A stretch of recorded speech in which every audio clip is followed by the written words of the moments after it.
Hello, 8th graders. We are on lesson 2 of our new unit. So yesterday you didn't have an assignment, we just kind of talked about why you would move things around, specifically shapes.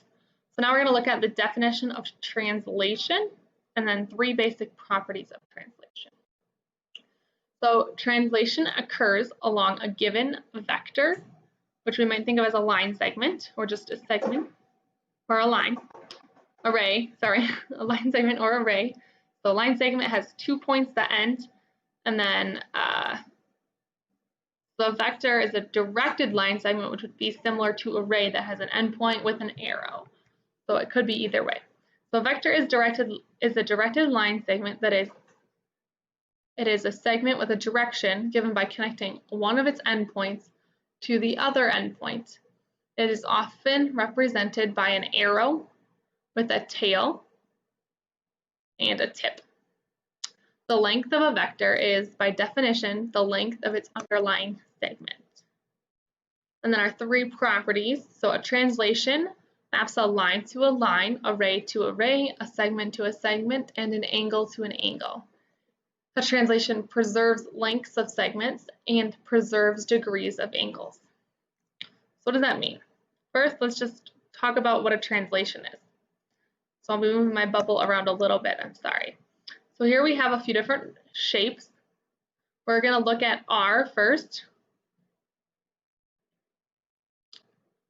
So if we start with R over here, we could slide it all the way around, technically, to then have it on the other side of this vector.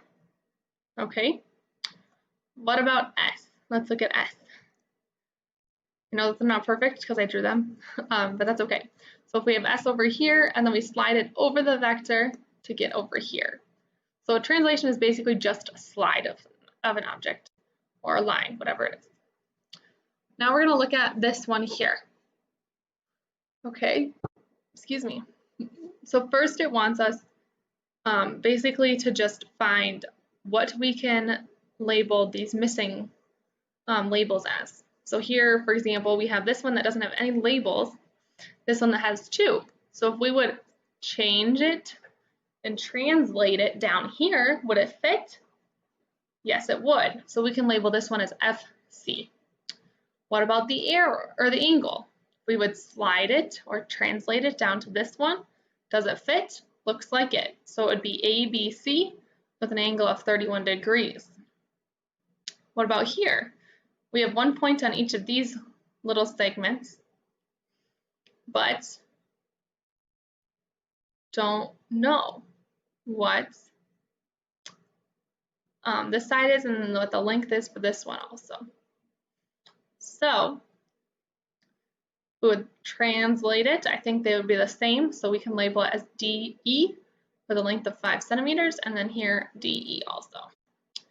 And that's what this picture over here shows. All of these are the same. Okay, so it's being translated along this vector over here. So just you'd pretend that it continues to go. So how do you write the label for a vector? I go right there. So if it's a point to an arrow, it can be a point to an arrow or a point to a point.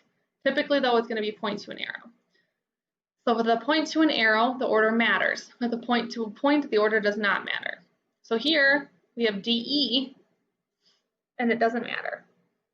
It could be ED or DE. But here, if it's an arrow on one side, which this one is, and so it's labeled HI, so you start at the end point and go to where the arrow is. So here, we'd pretend that there's an arrow here at E, so we start at the end, D, and go to E. Okay? Know that that was kind of a funny lesson, but we're building so that we can do more with our transformations. So today we really just talked about the translations or slides. Tomorrow we are going to look at a little bit more with those translations. But your assignment is going to be completing the questions on Edmodo for this lesson. Please let me know if you have questions or didn't understand something. Again, it's a really funny lesson, but we'll continue to build.